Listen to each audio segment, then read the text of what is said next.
I'm Sibley. And I'm Ruth, and welcome to this episode of That's What's Up. We've got a wild show for you today, so stay tuned. Now let's see what's up.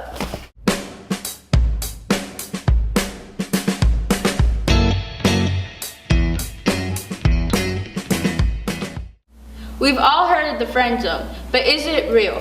Some people may argue and say that the friend zone is just a safe way of saying you got rejected, while others may argue that the friend zone is a legitimate thing.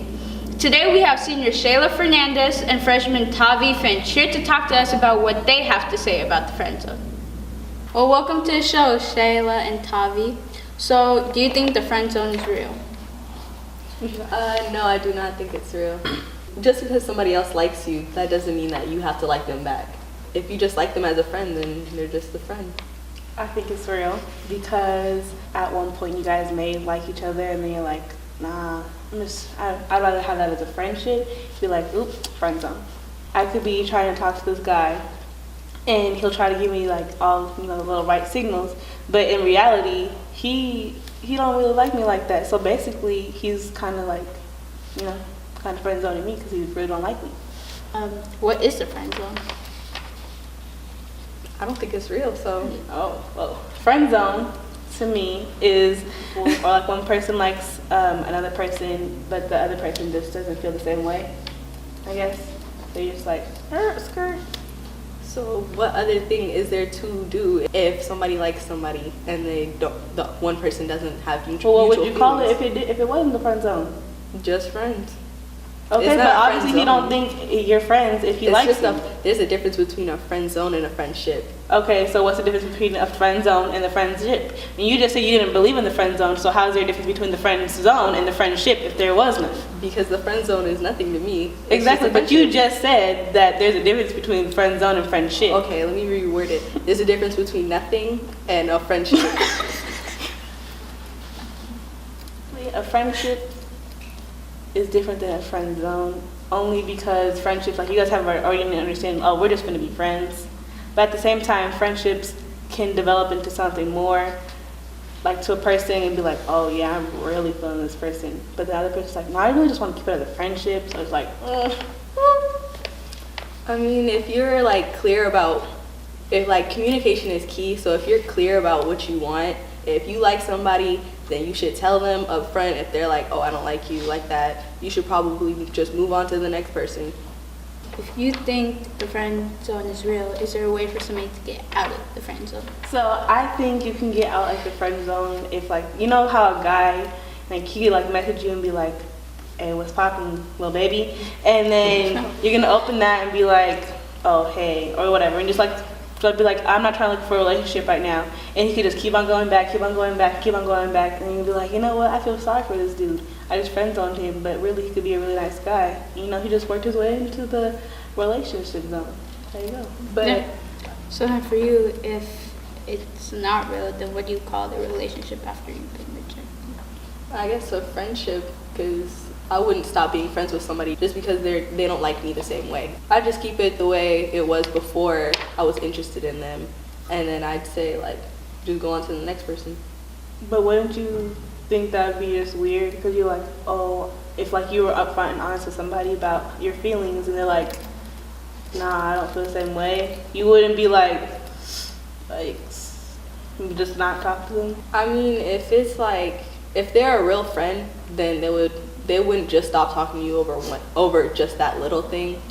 If it's something that you guys just really can't get over, then you guys can be acquaintances. You guys can just avoid eye contact in the hallways. Realistically speaking, do you guys think you guys could be friends with somebody once they reject you? No, that's just embarrassed. That's embarrassing. Because if you're over here like up and putting your little feelings on the table, and they're like, yeet, not your feelings aren't relevant to me, I don't feel the same way. Why would I want to talk to them? Why would I just want to look at somebody who just rejected me? The people I like to talk to is the people that would just like ignore it, and that would just be like, oh, okay, and they just like avoid that topic in general, so it wouldn't just be that awkward barrier. And Please answer that question. have you been friend zoned? No, I did the friend zoning. Right there. So then, Don't say right there. Don't say right there if you don't believe in the friend zone. Okay, well, You do the Nothing's happened then. The rejection. yeah, I'll do rejection. What defines a sport? Among Cleveland students, there has been an ongoing debate on whether or not cheerleading qualifies. Today, sophomore Ernesto Tugati and senior Miles Howard joined us to talk about if cheerleading is a sport or just an extracurricular. Okay. Welcome Ernesto, welcome Miles. So do you think cheerleading qualifies as a sport? I do think that cheerleading qualifies as a sport because, I mean, gymnastics is a sport, and cheer is basically gymnastics, dance, and tumbling together. Miles? It's not a sport because I feel like cheerleading is just like you guys are like an extended version of the fans, because like the fans can say the same cheer as you guys and clap their hands also, but they don't count as a sport. So in your words, what do you define sport? Like what defines sport for I you? feel like a sport is when like you're competing in some way against another team consistently.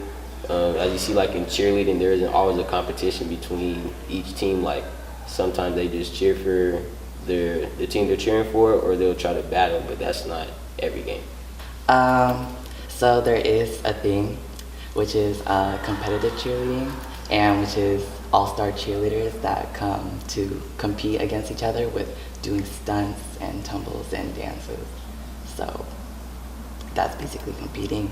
And a sport is like, to me, a sport is like physical activity that requires like skills and all that. Okay, so I've been cheering at Cleveland for a year now, and I know that you play basketball, and what we do is at some of our practices, we carry 100-pound girls over our heads while you guys run around the court with a 3-pound ball. A basketball's 3 pounds. I guess around there, 3 pounds, 2 pounds. The example you just gave is not a good. I see how you try to like make basketball look like it, but we're playing the more physical game consistently. We run. We're doing physical contact. I'm 5'7", 150, and I have to play against dudes that are like 6'3", 200 pounds. So a 100-pound girl, I mean, isn't that big of a deal, in my opinion, if you have the strength for it. We also do running and workouts. How often? At some of our practices. Maybe, How intense? I don't know. Because the down and back in the little courtyard isn't that much of a condition. Do you guys run hills? Yeah, we run up the stairs, you know those stairs? By the cafeteria? No. I don't know what street it's on. You know those stairs that go? Lucille? Yeah. How many? Maybe like 5. Okay, so Down we there. run 15. So the conditioning you can't compare. So not comparing to basketball as cheerleading be a sport, I see like where you guys can compare and all that, but cheerleading in its own right, what would have to be changed about cheerleading to make it a sport? A consistent competition. Like a competition like once a year isn't really a sport. It's like more of an activity, an extracurricular activity. If they had like a game or a competition 2 times a week against the opposite school, then I guess that would be a sport. And Ernesto, the cheer team, even though in the past season it has been banned to do cheer battles, wouldn't you consider cheer battles to be some sort of competition for the cheer team? I guess cheer battles to me is like very like, it's not that serious, honestly. It's like just something to like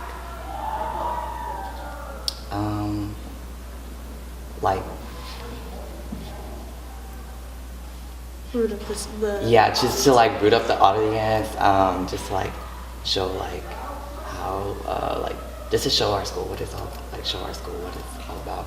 So if it wasn't for football, boys and girls basketball, there wouldn't be a cheer team. Without those sports or any other sport, cheer wouldn't be in existence.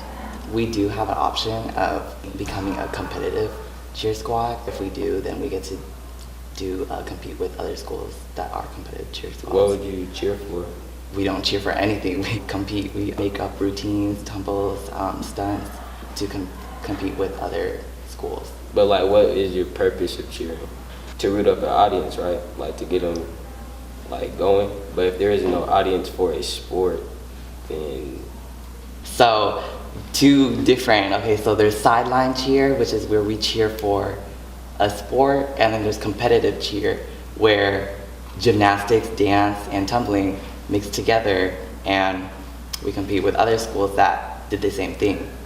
All right, so the sides are still very divided, but I'd like to thank you guys for joining me today to talk about if cheerleading is a sport or not. Thank you. Tell us what's up. If you could redo any grade, which year would you do? Freshman year. Why? Because, I wasn't doing well freshman year and I wish I could have done better. Got a 4.0 from my parents. Probably 5th grade, because I didn't really care about school back then. Junior year, because a man went through a lot of changes. I mean, not physical changes, but You got shorter. mental changes. I didn't get shorter and You nothing got like shorter. that, but You got shorter. where I came from, I see myself growing. All right, guys, Not thank you. height-wise, but like, yeah.